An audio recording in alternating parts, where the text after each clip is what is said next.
Nature ఇచ్చిన gift కాబట్టి ఎటువంటి సైడ్ ఎఫెక్ట్స్ ఉండవండి. ఈ రోజు మనం నల్లేరు పచ్చడికి సరిపోతాయి. సో ఈ రోజు మనం పచ్చడి చేసుకోబోతున్నాం. దయచేసి ఇలాంటి ఇంపార్టెంట్ ప్లాంట్స్ మాత్రం ఇంట్లో పెంచుకోండి. కరివేపాకు, ముల్లగాకు. అదండి వెళ్దాం.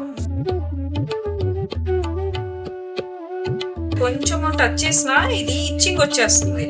నల్లేరు వల్ల కొంత మోకాలలో గుజ్జు ఫామ్ చేయడానికి. కానీ ఫస్ట్ టైం చూస్తే సబ్స్క్రైబ్ చేసుకోవచ్చు, లైక్ చేయొచ్చు కదండి. వీడియోకి చాలా మందికి రీచ్ అవుతుంది. ఇది ములగాకు కెమికల్స్ ఏమి వేయరు కాబట్టి పెద్దగా నానబెట్టాల్సిన అవసరం లేదు. బాగా కడిగేసి తీసి పక్కన పెట్టుకోవాలి. కొంచెం ఆయిల్ వేసుకుందాం. నల్లేరుని ఇలా స్లో ఫ్లేమ్ మీద మంచిగా వేయించి తీసి పక్కన పెట్టుకోవాలండి. సో ఇలా ఏగిందండి, మంచిగా స్పైసీగా కావాలనుకున్నప్పుడు మనం ఎక్కువ పచ్చి చేస్తాం. ములగాకు వేసుకుంటున్నానండి.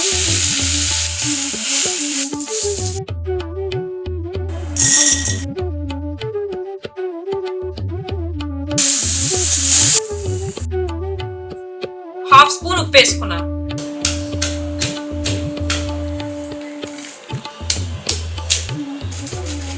ఒక స్పూన్ జీలకర్ర వేసుకుని వెల్లుల్లి కూడా వేసుకోవాలండి. నేచర్ ఇచ్చిన గిఫ్ట్ కాబట్టి ఎటువంటి సైడ్ ఎఫెక్ట్స్ ఉండవండి. నల్లేరు వేస్తున్నానండి. ఇప్పుడు నల్లేరు తర్వాత ములగాకు వేసుకున్న తర్వాత టమాటో రాసలేదు. చింతపండు టేస్ట్ ని బ్యాలెన్స్ చేయడానికి బాగా యూజ్ అవుతాయి. టమాటో ఒకటి వేయించుకున్నాను కదా, అది వేసేసుకుంటాం. నల్లేరు ములగాకు రోటి పచ్చడి ఈ రోజు స్పెషల్ అండి.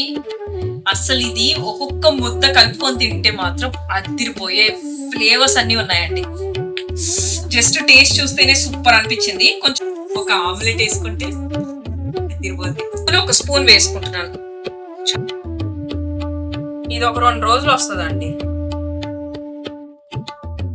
ఆమ్లెట్ వేసుకొని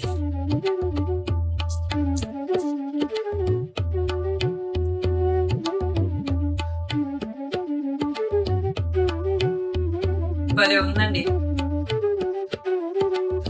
ఆమ్లెట్ ఉంటే చాలు, ఇంకేం వద్దు.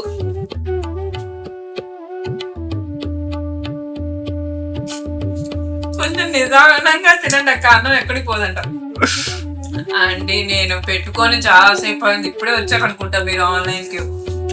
నేను ఇప్పుడు దాకా 4 పెట్టాను తెలుసా, నేను ఒక్కదాన్నే తినలా.